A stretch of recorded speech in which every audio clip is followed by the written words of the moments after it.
شروع اللہ کے نام سے جو بڑا مہربان نہایت رحم کرنے والا ہے۔ مٹی سے ہوں مٹی میں جانا ہے، تیرے علم کو تیرے لوگوں تک پہنچانا ہے۔ We have a wonderful person here with us today on the brains۔ میرا وطن ہیروں سے بھرا پڑا ہے، کوئی متلاشی ہی نہیں۔ کوئی تلاش کرے تو اس وطن میں ایسے ایسے ہیرے موجود ہیں جن کی قیمت آپ نہیں لگا سکتے، لیکن ان کو تراشا ہے غیروں نے، اور ان کو آج بھی دیار غیر کی ضرورت ہے، اس لیے کہ اپنے علم کو، اپنی صلاحیتوں کو اور بہتر کریں۔ لیکن اچھی بات یہ ہے کہ میرے وطن کی مٹی میں اتنی محبت ہے کہ وہ ان ہیروں کو پھر سے بلا لاتی ہے، اپنی طرف کھینچ لاتی ہے، تاکہ یہ لوگ آ کے اس وطن کو پھر سے اسی جذبے کے ساتھ، اسی نیت کے ساتھ، اسی خلوص کے ساتھ سرو کریں جس کو وہ چھوڑ کر دیار غیر پہ گئے تھے سیکھنے کے لیے۔ ہمارے مابین ایک ایسی اگزامپل موجود ہیں کہ جنہوں نے سیکھا ان سے جن کے پاس بہترین تعلیم تھی، اور واپس آئے اپنے لوگوں کے پاس، اور پھر دیکھا کہ کس چیز کی یہاں کمی ہے، اور اس کے لیے he will go again but he will come back to serve this country, of which I'm really proud۔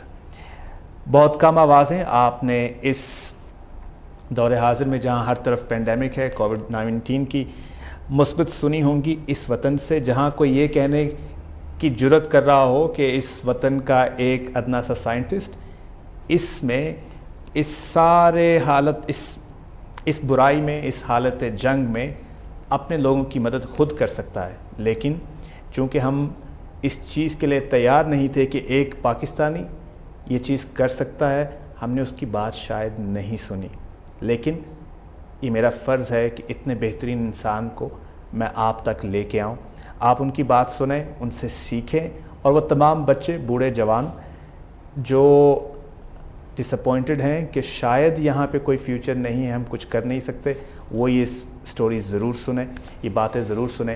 You will have a lot to learn. السلام علیکم حسن۔ وعلیکم السلام۔ اس سے پہلے کہ میں کچھ بتاؤں، میرے پاس تو زیادہ کہنے کے لیے نہیں ہے، جو میں کہہ سکتا تھا from the core of my heart I've tried۔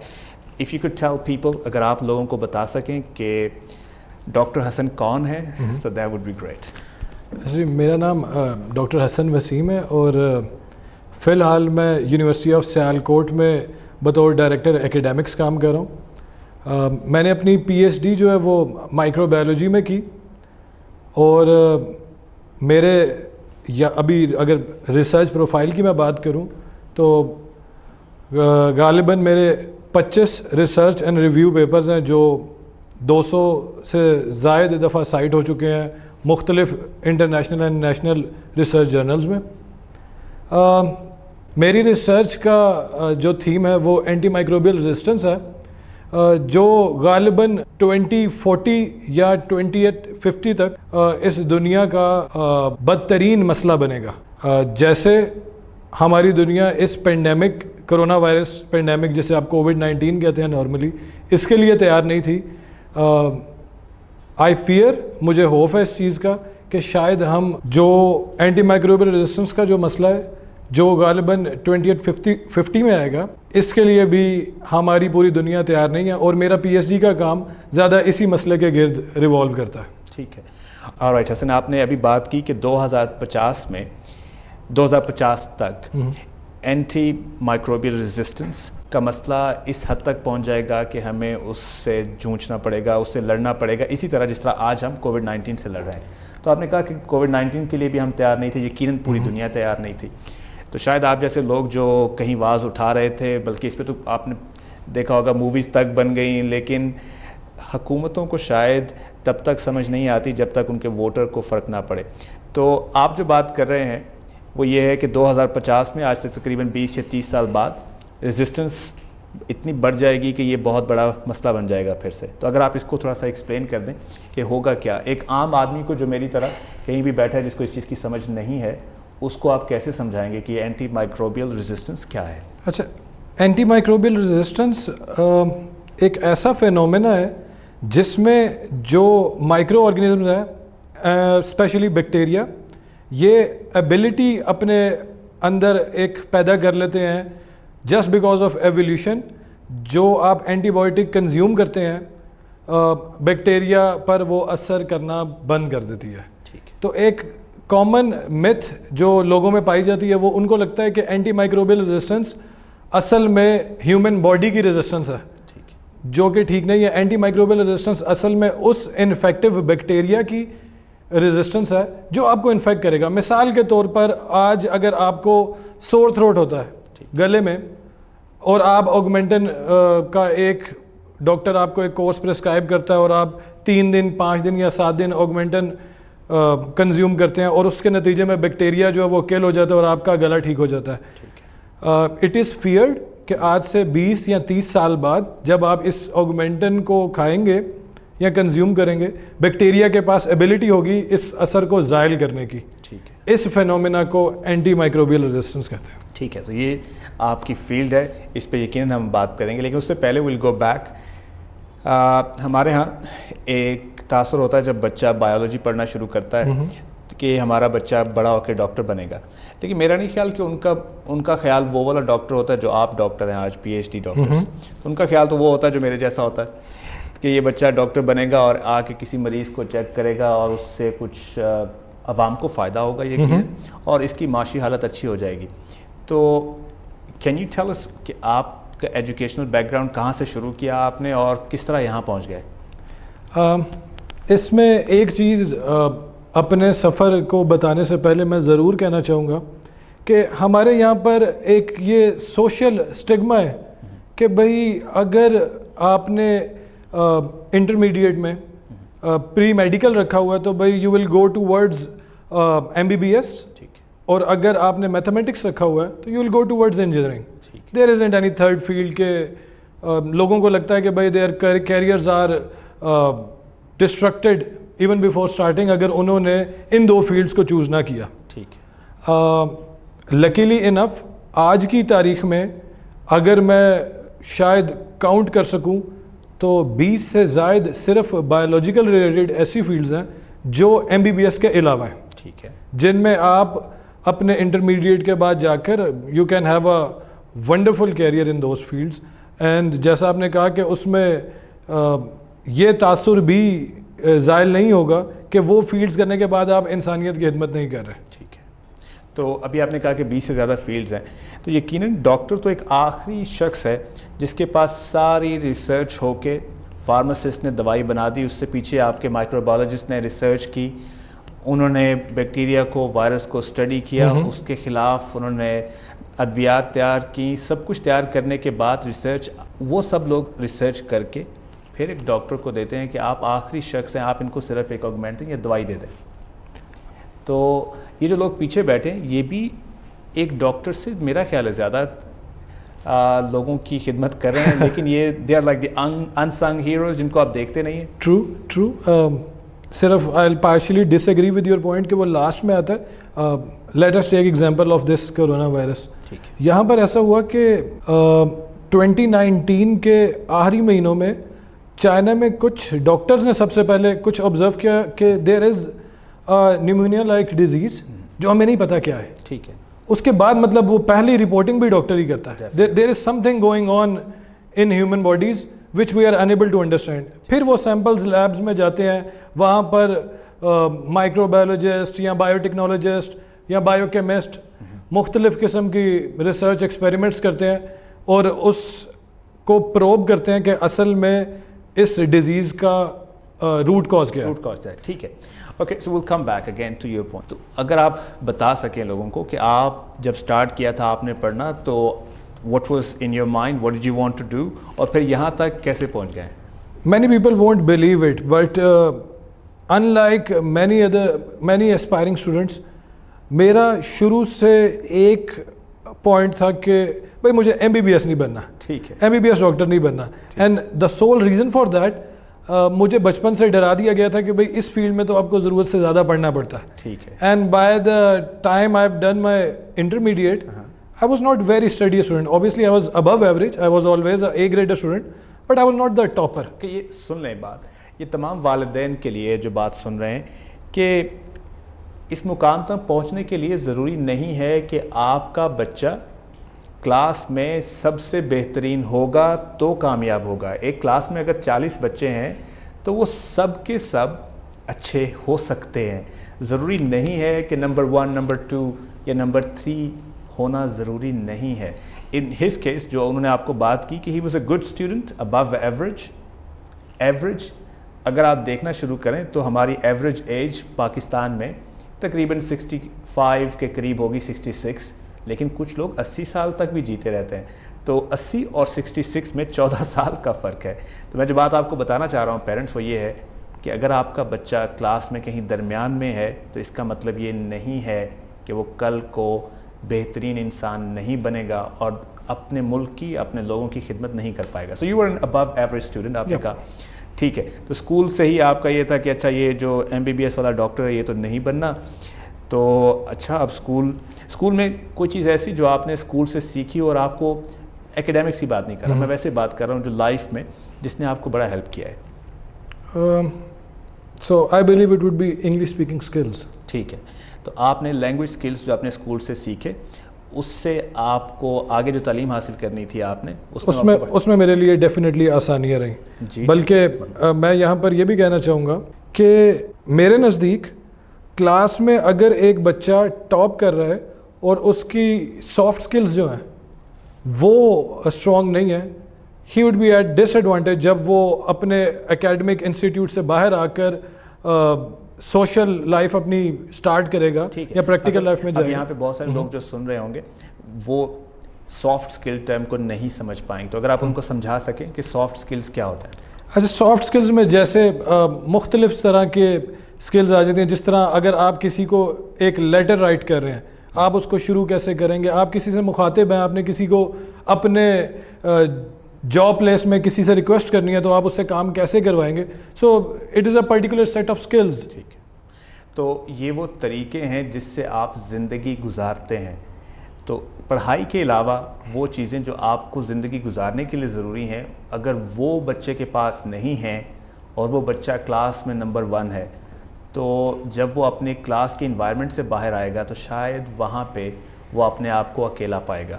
اور یہی وجہ ہے کہ ہمارے بہت سارے بچے حسن دوز ہو آر لائک جن کو ہم نرڈس کہتے ہیں یا وہ بچے جو بہت زیادہ پڑھتے ہیں, وہ بیچارے جب کلاس کی انوائرمنٹ سے, یونیورسٹی کی انوائرمنٹ سے باہر آتے ہیں تو شاید اپنے آپ کو جنگل میں پاتے ہیں جہاں ان کا کوئی دوست نہیں ہوتا. یس, ٹھیک ہے, تو you are an above average but you are somebody, آپ وہ ان میں سے تھے جو ارد گرد کی چیزوں کو نوٹس بھی کرتے تھے. And even from the start مجھے آج بھی یاد ہے کہ اپنے اسکول ڈیز سے I always had a keen interest in biology subject. ٹھیک ہے, So I remember I scored some above 90 in my metric. ٹھیک ہے, And same is true for intermediate. So one thing is for sure, this is the subject جو مجھے آسان لگتا ہے. I had to go in it. لیکن مجھے side by side باقی فیلڈس کا نہیں تھا پتا. Unfortunately, I hadn't any mentor at that time جو مجھے گائیڈ کر سکے کہ اچھا بیٹا تم یہ سبجیکٹ رکھو, اس کے بعد یہ جانا, اس کے بعد اس یونیورسٹی میں جانا. تو it was very natural course for me. اب میں چلیں اس مسئلے کو نا آج ان لوگوں کے لیے جو آپ کی طرح تھے یا میری طرح تھے کبھی کسی اسکول میں یونیورسٹی میں جن کو بتانے والا نہیں تھا کوئی, تو آج ہم یہ مسئلہ سالو کر دیتے ہیں ان بچوں کے لیے جو آج آپ کو دیکھ رہے ہیں. تو آپ ان کو, وہ بچہ جس کو بایولوجی پسند ہے جب وہ اس کے بارے میں پڑھتا ہے تو اس کو اچھا لگتا ہے, اس کو سمجھ آتی ہے بات کی اور اس کا انٹرسٹ ڈیولپ ہوتا ہے, تو آپ اس کو کیا مشورہ دیں گے کہ وہ کدھر جائے؟ آج کی تاریخ میں سب سے پہلے تو میں یہ بتانا چاہوں گا کہ MBBS یا BDS کے علاوہ there are tens of fields جہاں پر آپ جا کر اپنا ایک ہیلدی کیریئر بنا سکتے ہیں. اگر میں اسٹارٹنگ کہوں تو مائکرو بایولوجسٹ جس میں نے PhD کی, then there are biochemistry, biotechnology, there are so many fields, MLT, medical lab technology. So in fields میں جا کر آپ نہ صرف ایک اپنا ہیلدی کیریئر ڈیولپ کر سکتے ہیں but you can earn a very. اچھا سر, ایک اور بات جو میں آپ سے پوچھنا چاہ رہا تھا کہ ہمارے ہاں بہت سارے والدین, آپ دیکھ رہے ہوں گے, شاید آپ کو میری بات بری لگے, لیکن آپ کے بچے کی تعلیم جو ہے وہ اس لیے نہیں ہے کہ اس نے کل کو جا کے کہیں نوکری کرنی ہے. صرف اگر اس کے پاس اسکل سیٹ ہے, اس کو کوئی کام کرنا آتا ہوگا. یاد رکھیں بیٹا کہ آپ جب پڑھنے جاؤ گے تو آپ نے وہاں سے کچھ سیکھ کے آنا ہے. آپ کسی دوسرے ملک جا رہے ہیں تو آپ وہاں سے صرف ڈگری لینے نہیں جائیں گے,